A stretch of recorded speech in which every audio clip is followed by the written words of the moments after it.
গভীর রাত্রে হযরত ফাতিমা রাদিয়াল্লাহু তাআলা আনহা ইন্তেকাল করলেন। কিছু সংখ্যক সাহাবীদের কাছে খবর দিয়া অল্প সময়ের ভিতরে জানাজার ব্যবস্থা করা হলো।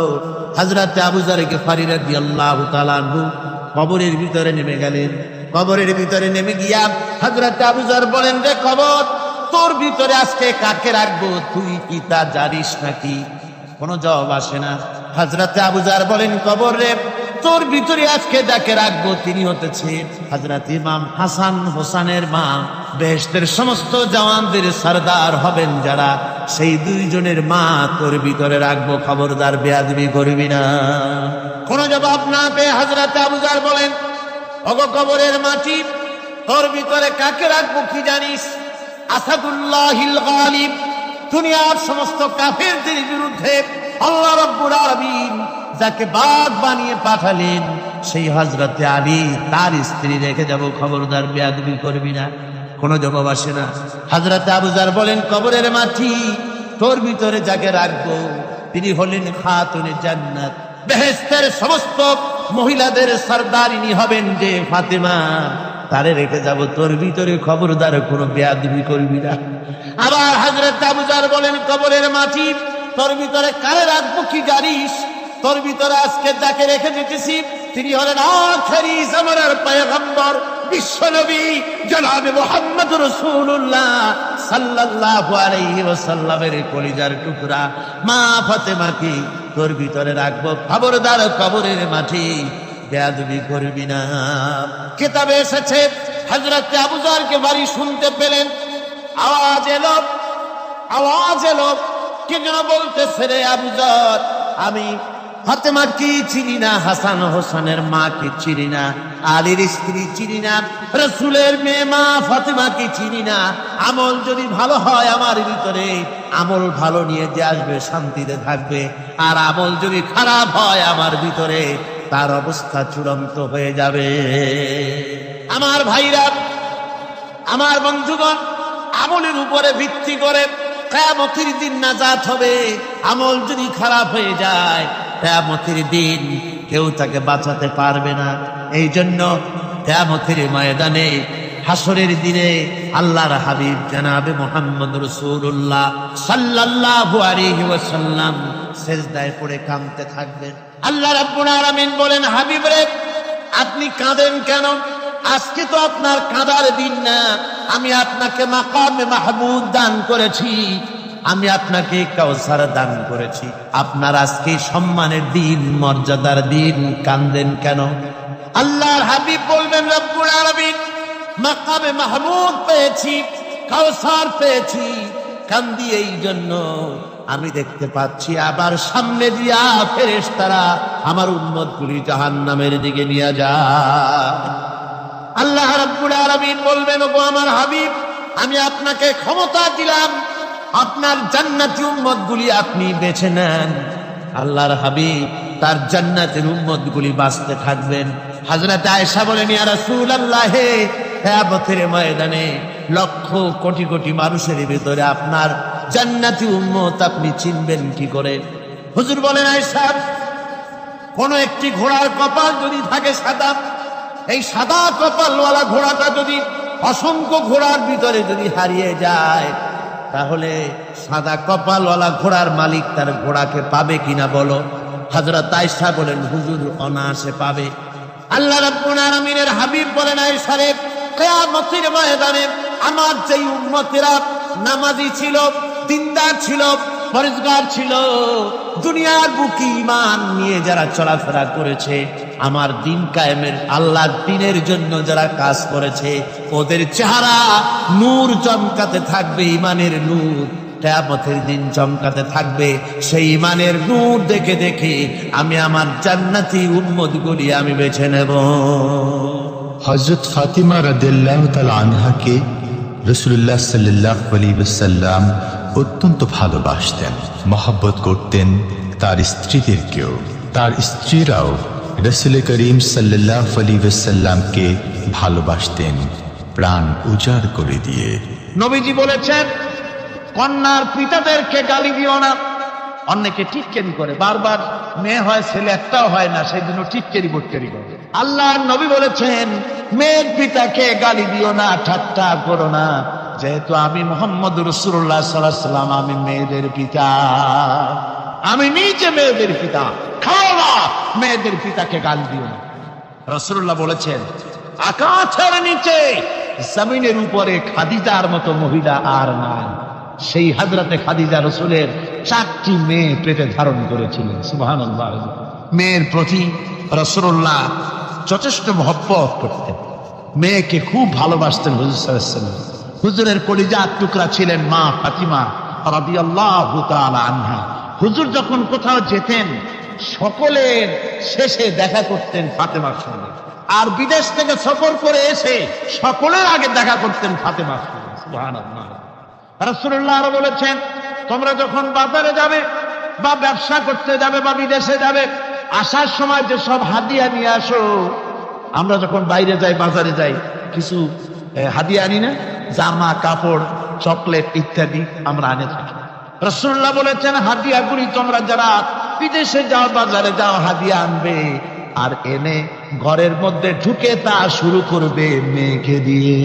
প্রথমে দেবে মেয়েকে। সুবহানাল্লাহ। মেয়ের মর্যাদা ইসলামে সব চাইতে বেশি। কোন যুগে? যে যুগে মেয়ে হলে পরেই মাটির নিচে ঘিরে রাখতো, আছাড় মেরে মেরে ফেলে দিত। বেআইনি যামবিন কুতিলা, কোন অপরাধে তাদেরকে হত্যা করা হলো। আল্লাহ পাক কোরআনে কারীমের মধ্যে বলেছেন তাদের অপরাধ আর কিছু না, তারা নারী, এই জন্য তাদেরকে মেরে ফেলা হতো। রাসূলুল্লাহ তাদের ইজ্জত দিলেন। সুবহানাল্লাহ। রাসূলুল্লাহ সম্মান দিলেন, ইজ্জত দিলেন তাদের। কন্যা হিসাবে নারীর এই মর্যাদা। ফাতেমাকে রাসূল এত ভালোবাসতেন, ইন্তেকালের সময় হযরত ফাতেমা কাঁদতে কাঁদতে বেহুশ হয়ে যাওয়ার উপক্রম হয়ে রাসূলুল্লাহ হযরত ফাতেমাকে ইশারা দিলেন। হযরত ফাতেমা তার কান নিয়ে রাসূলুল্লাহ মুখের কাছে লাগাই দিলেন। আল্লাহ নবী কি যেন বললেন কানে কানে, হযরত ফাতেমার কান্না বন্ধ হয়ে গেল। হযরত আয়েশা বলেন মা, রাসূলুল্লাহ তোমার কানে কানে কি বললো আর তোমার কান্না বন্ধ হয়ে গেল? হযরত ফাতেমা বলেন ইয়া আম্মা জান, আমার আব্বা আমার কানে কানে বললো মা ফাতেমা তুই কাঁদিস না, তোর কান্না আমার বরদাস্ত হয় না, তোমাকে কাঁদতে হবে না। আমি তোমাকে সুসংবাদ দিয়ে দিতেছি, আমি মরে যাওয়ার পর সর্বপ্রথম তোমার সাথে আমার দেখা হবে। রাসূলুল্লাহর এই ভবিষ্যৎবাণী হযরত ফাতেমা বুঝতে পেরেছেন যে হুজুরের ইন্তেকালের পরে আমার বেশি দেরি হবে না, আমিও তাড়াতাড়ি হুজুরের সাথে শামিল হতে পারবো। হুজুরের ইন্তেকালের 6 মাস পরেই হযরত ফাতেমা রাদিয়াল্লাহু তাআলা আনহা ইন্তেকাল করেছেন। কন্যা হিসাবে নারীর মর্যাদা ইসলাম অনেক অনেক গুণে বাড়িয়ে দিয়েছে। এই কন্যা শিশু কৈশোর যৌবন পেরিয়ে যখন যৌবনে তার বিয়ে হয়ে যায়, আল্লাহ রাব্বুল আলামিন তখন বলেন ওয়া মিন আয়াতিহি আন খালাকা লাকুম মিন আনফুসিকুম আজওয়াজান লিতাসকুনু ইলাইহা ওয়া জাআলা বাইনাকুম মাওয়াদ্দাতান ওয়া রাহমা। আল্লাহ পাক বলেন আমার নিদর্শনের ভিতরে একটি নিদর্শন, আমি তোমাদের থেকে তোমাদের জোড়া তৈরি করেছি, তোমাদের স্ত্রীদেরকে তৈরি করেছি, তোমাদের সাথে তোমাদের স্ত্রীর ভালোবাসা সৃষ্টি করেছি, মহব্বত সৃষ্টি করেছি। এই মহব্বত আমি আল্লাহ তৈরি করেছি। আর যখন বুড়ো হয়ে যায় মানুষ, স্বামী স্ত্রী যখন বুড়ার বুড়ি হয় তখন আর ভালোবাসা থাকে না, তখন ওই ভালোবাসা শরীয়তার করুণায় আমি আল্লাহ পরিণত করে দেই। বুড়ার জন্য তখন বুড়ি ছাড়া আর উপায় নাই, বুড়িরও আর বুড়া ছাড়া উপায় নাই। তখন ভালোবাসা কোনো বিশেষ কোনো অক্ষণীয় ভালোবাসা নয়, তখন একের উপরে অন্য একদম নির্ভরশীল হয়ে পড়ে। আল্লাহ পাক বলেন এই অবস্থা আমি আল্লাহ সৃষ্টি করে দেই। সুবহানাল্লাহ। স্ত্রীকে রাসূলুল্লাহ কত ভালোবাসতেন। আল্লাহর নবী বলেছেন আমার কাছে 3টা জিনিস প্রিয়, একটা হচ্ছে সুগন্ধি, একটা হচ্ছে নামাজ, আরেকটা হচ্ছে স্ত্রী। সুবহানাল্লাহ। স্ত্রী আমার কাছে প্রিয়। হুজুর বলেছেন তোমাদের মধ্যে সেই ব্যক্তি উত্তম যে ব্যক্তি তার স্ত্রীর কাছে উত্তম, আমি আমার স্ত্রীদের কাছে উত্তম ব্যক্তি। সুবহানাল্লাহ। রাসূলুল্লাহ স্ত্রীকে কত ভালোবাসতেন। বিশ্বনবী রাজনৈতিক কর্মকাণ্ড চালাচ্ছেন, যুদ্ধের দামামা বাজতেছে, চতুর্দিকে কত অশান্তি, সব কিছু চলছে, স্ত্রীর হক আদায় করতে ভুলে যাননি। রাতের বেলায় হযরত আয়েশার বয়স কম, তাকে নিয়ে রাসূলুল্লাহ একটু সুযোগ পেয়েছেন, বলছেন আয়েশা সব তো ঘুমিয়ে, চলো আমরা একটু দৌড়াই। ওই যে দূরে একটা জিনিস দেখা যায়, দৌড় দাও, দেখি কি আগে যায়। দুজনে দৌড় প্রতিযোগিতা করলেন। দৌড় প্রতিযোগিতায় হযরত আয়েশা ফার্স্ট হলো, হুজুর পিছনে পড়ে গেল। হযরত আয়েশা খুব আনন্দ করলেন যে আপনি কিন্তু আমার সাথে দৌড়ে পারলেন। পরবর্তী কিছু কাল যাওয়ার পর হযরত আয়েশা বলেন, হুজুর আজকে আবার বললেন যে চলো আয়েশা একটু দৌড়াই। হযরত আয়েশা বলছেন যে সেদিনের তুলনায় আমার শরীর একটু, আমি মুটিয়ে গেছি, শরীরটি স্থূল হয়েছে। আমি আজকে দৌড়ালাম কিন্তু পারলাম না, রাসূল আগে চলে গেলেন। আমি হাঁপাতে হাঁপাতে যখন হুজুরের কাছে চলে গেছি, হুজুর তখন মুস্কি হেসে আমাকে বললেন, আয়েশা ওই সেই দিনের জবাব আজকে দিয়া দিলাম। সুবহানাল্লাহ বিহামদিহি, সুবহানাল্লাহ বিহামদিহি। বিশ্ব নবী কত বড় আদর্শ বিশ্ব মানবতার জন্য। তিনি বলেছেন, আরাফাতের ময়দানে রাসূলুল্লাহ বলেছেন, তোমরা যেমন পড়বে তোমার স্ত্রীদেরকে তেমন পড়াবে, তোমরা যেমন খাবে তোমার স্ত্রীদেরকে তেমন খাওয়াবে, স্ট্যান্ডার্ড মেনটেন করবে। তুমি ভালো দামের কাপড় পরবে, স্ত্রীকে খারাপ দিবে তা নয়। অধিকার দুজনেরই সমান, স্বামী এবং স্ত্রী সমান অধিকার। কিন্তু আমরা তা বুঝতে পারি না, বুঝতে চাই না। আমরা অনেকে মনে করেছি বিয়ে যখন করছি তখন আমি তো নওয়াবজাদা নসরুল্লাহ খান আর বউ তো কেনা দাসী না। সে কিন্তু দাসী না, তার মর্যাদা আছে, তার সম্মান আছে, তার সম্মান আপনাকে দিতে হবে। রাসূলুল্লাহ দিয়েছে, আপনাকেও দিতে হবে। রান্না বান্না হতে দেরি হয়, কত গালাগালি শুনতে হয় নারীকে। আল্লাহর নবীর স্ত্রী হযরত আয়েশা বলেছেন, আল্লাহর নবী কাজ করে, মানুষের সঙ্গে কথা বলে, রাষ্ট্রীয় দায়িত্ব পালন করে ঘরের ভিতরে এসে যখন দেখেছেন রান্না হতে দেরি আছে, রাসূলুল্লাহ বিরক্ত হন নাই, ভ্রু কুঞ্চিত করেন নাই, চোখ মোটা করেন নাই, আমাকে কোনো কথা শোনার নাই, বরং আমার কাছে বসে রান্নায় আমাকে সহযোগিতা করেছে। সুবহানাল্লাহ বিহামদিহি। এই হলো আল্লাহর রাসূল, এই হলো বিশ্ব নবী। স্ত্রীর সঙ্গে কি মহব্বত! সুবহানাল্লাহ। হুজুর মহব্বত করতেন স্ত্রীদেরকে। রাসূলুল্লাহর ঘরে দৌলত ছিল না, কিন্তু মহব্বত দিয়ে ভরা ছিল ঘরটা। হুজুরের ঘরে ফ্রিজ নাই, এসি নাই, হুজুরের ঘরে কার্পেট নাই, হুজুরের ঘরের মধ্যে জাজিম নাই, তোশক নাই, বড় বড় কম্বল নাই, আরামের কোনো জিনিস নাই, মডার্ন ইকুইপমেন্টস কিচ্ছু নাই, দৌলত নাই, কিন্তু মহব্বত দিয়ে ঘরটা ভরা। হযরত আয়েশা বলেছেন, আমি পানি পান করে, যখন আমি পানি পান করে গ্লাস রেখে দিতাম, আল্লাহর নবী তখন গ্লাসের সেই জায়গায় ঠোঁট লাগাতেন যেখানে আমি ঠোঁট লাগাইয়া পানি পান করেছি। আমি গোশত চিবোতাম, রাসূলুল্লাহ আমার হাত থেকে গোশত টুকরা নিয়া সেই জায়গায় চিবোতেন যেখানে আমি চিবুয়েছি। সুবহানাল্লাহ। আমার ভাইয়েরা, রাসূল তার স্ত্রীদেরকে মহব্বত করতেন, স্ত্রীরাও রাসূলকে মহব্বত করতেন দারুণ ভাবে। একবার হযরত আয়েশা সিদ্দিকা রাদিয়াল্লাহু তাআলা আনহা হুজুরকে গোসল করাতেছিলেন, মাথার উপরে পানি ঢালতেছেন, হুজুর একটা চৌকির উপরে বা একটা তক্তার উপরে বসা আছে। গোসলের পানির ভিতরে রাসূলুল্লাহ দেখতে পেলেন রক্তের মতো কি যেন প্রবাহিত হয়ে যাচ্ছে। হুজুর জিজ্ঞেস করেন, আয়েশা রে, পানির ভিতরে রক্তের মতো কি দেখা যায়?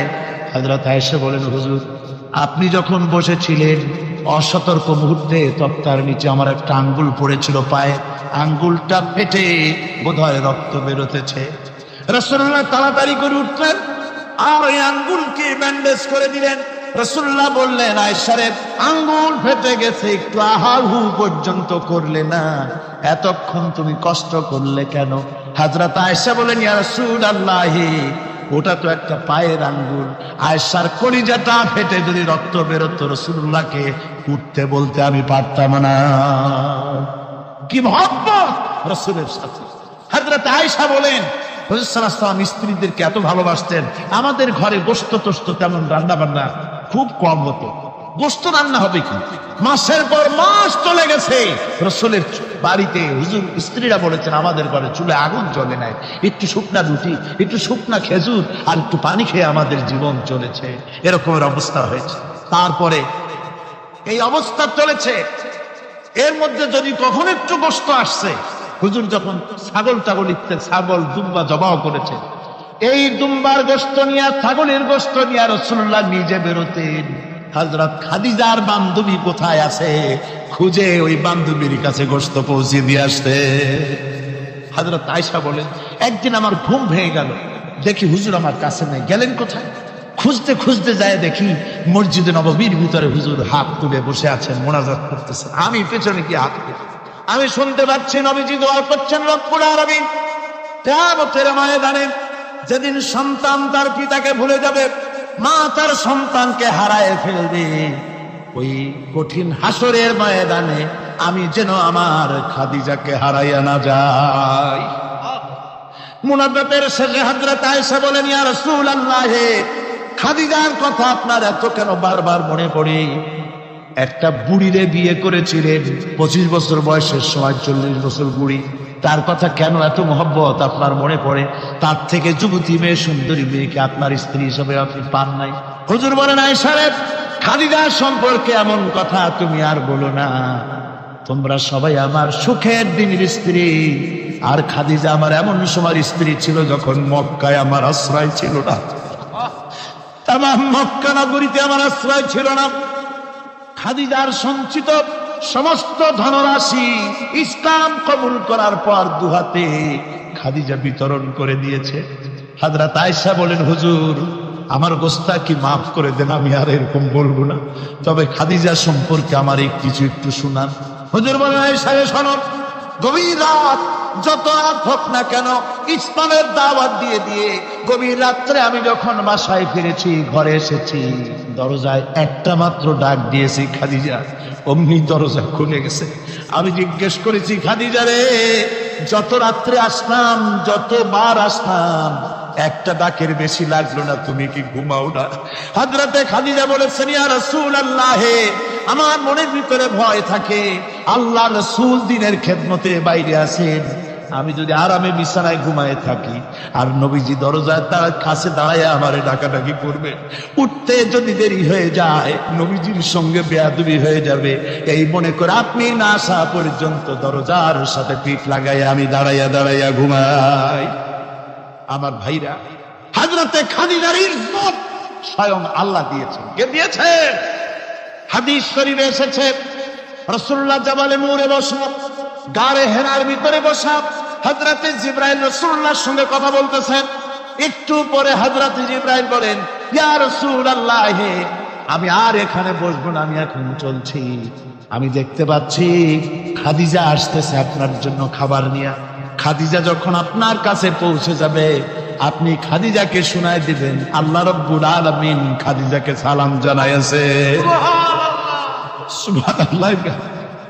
রাসূলুল্লাহর কাছে হযরতে খাদিজা যখন আসলেন, হুজুর বললেন, খাদিজা, আজকে তোমার জন্য দারুণ সুখবর। বলে কি? বলে আল্লাহ পাক, জিবরাইল কেমন উঠে গেল আমার কাছ থেকে, জিবরাইল বলে গেল আল্লাহ তোমাকে সালাম বলেছে।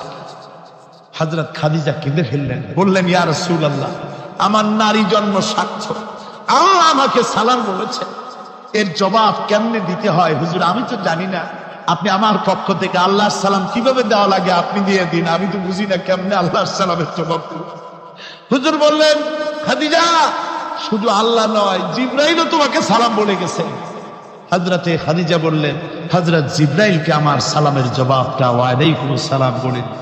হযরত খাদিজার এই মর্যাদা ছিল। আমার ভাইরা, রাসূল পাক সাল্লাল্লাহু আলাইহি ওয়াসাল্লাম এভাবে মহব্বত করেছেন স্ত্রীদেরকে। সুতরাং স্বামী স্ত্রীর মহব্বত আল্লাহ জান্নাতি নিয়ামত। কিসের নিয়ামত? যে ঘরের মধ্যে স্বামী স্ত্রীর মধ্যে মিল মহব্বত আছে, এটা বেহেশতের মতো, আর যেখানে মিল মহব্বত নাই, এটা জাহান্নামের মতো। ঠিক কি? সুতরাং মহব্বত করুন, বেশি বেশি স্যাক্রিফাইস করুন, বেশি বেশি স্যাক্রিফাইস। নারীদের ব্যাপারে বলা হয়েছে, পুরুষকে বলা হয়েছে অধিকার আদায় করো, সব ব্যাপারে সমান অধিকার, কিন্তু নারীকে একটা ব্যাপারে বলা হয়েছে, নারী শোনো, পুরুষের মর্যাদা তোমার চাইতে আল্লাহ রাব্বুল আলামিন বেশি দিয়েছেন। আর রিজালু কাওয়ামুনা আলান নিসা, নারীদের উপরে পুরুষের প্রাধান্য আল্লাহ পাক দান করেছেন। একদিন একজন সাহাবী বলেছিলেন, ইয়া রাসূলুল্লাহ, জংলি উট দেখলাম আপনার পায়ের উপরে সেজদায় পড়ে গেল, আপনি যদি আমাদেরকে অনুমতি দিতেন না, আপনাকে আমরা সেজদা করতাম। আল্লাহ নবী বললেন, মানুষ মানুষকে সেজদা করা এ পারমিশন যদি আমি দিতাম, তাহলে দুনিয়ার সমস্ত স্ত্রীদেরকে বলতাম তারা যেন তাদের স্বামীকে সেজদা দেয়। স্বামীর মর্যাদা এখানে বেশি। সুতরাং অধিকার সমান, কোনো সন্দেহ নাই, কিন্তু স্বামীর একটা আলাদা মর্যাদা আছে, সেই সম্মানও তাকে দিতে হবে। এরপরে এই সমান অধিকারের ভিত্তিতে স্বামী স্ত্রী চলতে থাকে, মাঝখানে আল্লাহ পাক তাদেরকে সন্তান দান করেন। আল্লাহ তাদেরকে, নারীকে লেখাপড়ার অধিকার দিয়েছেন, ইসলাম তাকে লেখাপড়ার অধিকার দিয়েছে, শিক্ষার অধিকার দিয়েছে। হযরত আয়েশা সিদ্দিকা রাদিয়াল্লাহু তাআলা আনহা শিক্ষয়িত্রী ছিলেন, হাফেজা ছিলেন, হাদিসের হাফেজা ছিলেন, কোরআনের হাফেজা ছিলেন, হাজার হাজার সাহাবায়ে কেরামদের তিনি ওস্তাদ ছিলেন। সুবহানাল্লাহ। নারীদের ব্যাপারে অধিকাংশ মাসালা হযরত আয়েশা সিদ্দিকা রাদিয়াল্লাহু তাআলা আনহার অবদান। সুবহানাল্লাহ। নারী যুদ্ধ করেছে, যুদ্ধের ময়দানে নারীর অধিকার আছে। নারী চাকরি করতে পারবে, নারী ব্যবসা করতে পারবে, নারী লেখাপড়া করতে পারবে, নারী সেনাবাহিনীতে যেতে পারবে, নারী সব করতে পারবে, কিন্তু পর্দার মতো। জনৈক সাহাবী ইসলাম গ্রহণ করার পরও রাসূলুল্লাহ সাল্লাল্লাহু আলাইহি ওয়াসাল্লামের কাছে অনুশোচনা করছিলেন তার কন্যা সন্তান নিজ হাতে হত্যা করার জন্য। আমাদের প্রিয় নবী এ কথা শুনে কেঁদে ফেললেন। একটা লোক গিয়ে কাঁদতেছিল মুসলমান হওয়ার পরও। হুজুর কয়, কান্দো কেন? কই যে এই যে আমার গুনাহ কি মাফ হয়েছে? হুজুর বলেন, হ্যাঁ মাফ হয়ে গেছে। কলেমা পড়ছো, মাফ হয়ে গেছে। কয় যে হুজুর আমি তো মারাত্মক গুনাহ করছি। বলে কি? বলে আমার একটা মেয়ে, সেই মেয়েটাকে নিয়ে আমি, ঘটনা লম্বা, আমি সংক্ষেপে বলতেছি, মেয়েটাকে ফাঁকি দিয়া তারে আমি মারবো, বুঝতে দেই নাই আমার বউরে। বললাম চলো বেড়াইতে যাই। মেয়েটা আমার সাথে সাজাই দিয়েছে তার মা, বেড়াতে নিয়ে যাবো এইটু কথা মনে করে। মেয়েটা কদ্দূর যায়, আবার আব্বা আব্বা বলে আমার দিকে ফিরে আসে, আবার পিছনে থাকে, আবার আব্বা আব্বা বলে জড়ায় ধরে। এইভাবে করতে করতে যখন নির্জন এলাকায় গেলাম, আমি পাহাড়ের পাশে গর্ত খোঁড়া আরম্ভ করলাম। গর্ত খুঁজি আর মাটি ছিটে এসে আমার দাড়িতে লাগে। বাচ্চা মেয়েটা আমার কাছে এসে দাড়ি দিয়ে ধুল ছাড়ায় দেয়। আব্বা তোমার দাড়িতে ধুল লাগতেছে, তুমি এই কষ্ট করতেছো কেন? মেয়ে তো বোঝে না যে আমি তার জন্য কবর খুঁজতেছি। কবরটা খোঁড়া হয়ে যাওয়ার পর মেয়েটারে বান্ধা শুরু করলাম। মেয়ে এখন কাঁদতেছে, বাবা আমার বান্ধব কেন? আমি তারে বাঁধা জোরে ওর মধ্যে নিক্ষেপ করে দিলাম। মেয়েটা গর্তের মধ্যে বসে চিৎকার করে বলছে, আব্বা তুমি আমারে বাঁচতে দাও, আমি তোমার বাপ বলে সমাজে হ্যাঁ করবো না, আমি ভিক্ষা করে খাবো, আমার পারু না।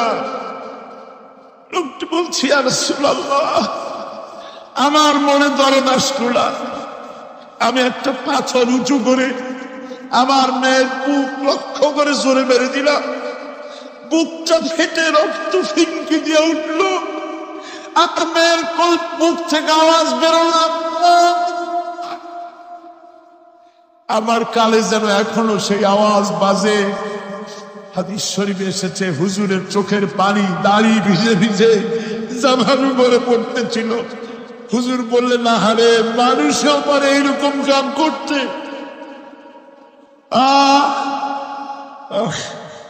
পৃথিবীতে নারীর যখন কোনো সম্মান ছিল না, মর্যাদা ছিল না, সেই সময় আমার রাসূল, আমার বিশ্বনবী নারীদেরকে সম্মানের হাত ধরে গর্তের ভিতর থেকে উঠাইয়া রানীর সিংহাসনে বসায় দিলেন। সুবহানাল্লাহ। মায়ের মর্যাদা দিয়ে দিলেন। সুবহানাল্লাহ। নারীরা আমাদের মায়ের জাত। নারীরা আমার কিয়ের জাত? মায়ের জাত। আমার মা বোনেরা, তোমাদের সম্মান কত তোমরা জানো না। আমরা পুরুষ, আমাদের পায়ের তলে জুতা, আর তোমরা আমাদের মায়ের জাত। তোমরা নারী, তোমাদের পায়ের তলে আল্লাহর জান্নাত, আল্লাহর বেহেশতটা তোমাদের পায়ের তলে। এই সম্মান আল্লাহ তোমাদের দিয়েছে, নবী দিয়েছেন। সুবহানাল্লাহ। কর ভাইরা আমার, অধিকার ইসলাম দিয়েছে। বিবাহ যখন হয়, এই বিবাহের সময় এজেন্ট আনতে হয়। আর বিবাহ হচ্ছে বিবাহ বৈঠক। এজেন্ট আনার জন্য ওই যে কি জানি কয়, ম্যারেজ রেজিস্ট্রার বা মৌলবি সাহেব, কার অনুমতি আগে নেয়? বলেন কারণ? তাহলে অধিকার ইসলাম পুরুষে দিল না মেয়ে লোকের দিল? আগে মেয়ে লোকের কাছে যাও, মেয়েটাকে জিজ্ঞেস করো সেই বিবাহে রাজি আছে কিনা। সুবহানাল্লাহ পড়ে, এই বিবাহে রাজি আছে কিনা জিজ্ঞেস করো, তার অধিকারই বেশি। এরপরে এই বিবাহে করার ব্যাপারে কত বৈষম্য। আজ বিবাহ করতে গেলে যৌতুকের প্রথা এসেছে। রাসূলুল্লাহ যৌতুক দিয়েছিলেন, ওটা যৌতুক না, ওটা উপহার, ওটা হাদিয়া। রাসূলুল্লাহ তোহফা দিয়েছিলেন হুজুরের জামাই। সুবহানাল্লাহ, কি জামাই! এক জামাই তো জিন্নুর আইন, যাকে ফেরেশতারা পর্যন্ত লজ্জা করতো যারে দেখে, হযরত উসমান রাদিয়াল্লাহু তাআলা আনহু। আর একজন হযরত আলী কাররামাল্লাহু ওয়াজহাহু। হযরত আলী, যার সম্পর্কে রাসূল পাক সাল্লাল্লাহু আলাইহি ওয়াসাল্লাম যাকে কত সম্মান দিয়েছেন, কত মর্যাদা দিয়েছেন, এই হলো হযরত আলী হুজুরের জামাই। আনা মাদিনাতুল ইলম ওয়া আলী